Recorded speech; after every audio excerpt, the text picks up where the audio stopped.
Hi, folks. This is Don Meisner with the North Country Fishing Report.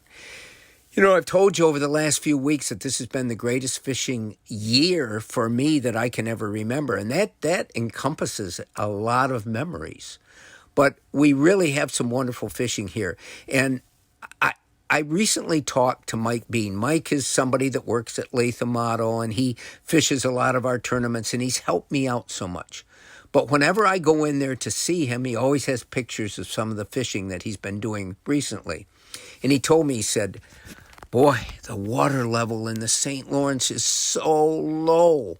But one of the things that it's helped him to discover is an underwater road. Remember, this St. Lawrence Seaway, when it was established, this area was flooded, and so many of the things that used to be dry land are now part of the river system, especially near Lake St. Lawrence, near Messina, where he says, we have discovered, he and his buddy, a road that they hadn't been able to see before when the water was so high, and they can follow it now, this underwater road in the water. And what's happened is, he said, the fish have taken up residence along, because it's natural structure, along this road.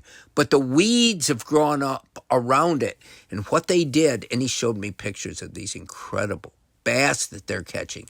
But what they do, he said, is we position our boat along the road so that we can cast up along the side of the road and bring it back. Instead of casting out, or instead of being out from the road and casting into it, they cast parallel to it up and bring their baits back. I didn't ask him to give me his secret baits because he's preparing for our big bass blowout that's going to take place in Messina in October.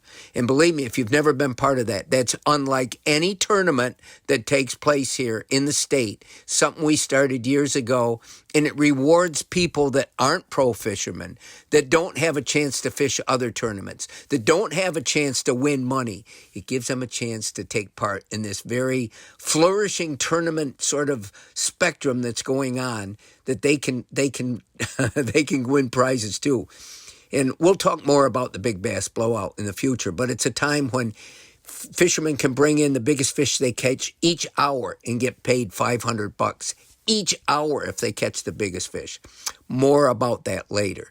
But what I'm talking about now is with the low water conditions, as much as they cause so many problems for recreational people using the St. Lawrence River, they also present new opportunities for fishermen, because as the water goes lower, it makes the fish go to different locations that they might be, and it gives you an opportunity to maybe fish spots that you wouldn't have fished before, that hold fish now that maybe didn't hold them as much before.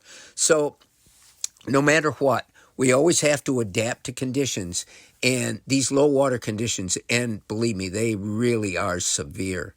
But they have brought about some great fishing opportunities for people that are willing to go out and experiment and explore and to find new opportunities. Until next time, folks, this is Don Meisner with the North Country Fishing Report.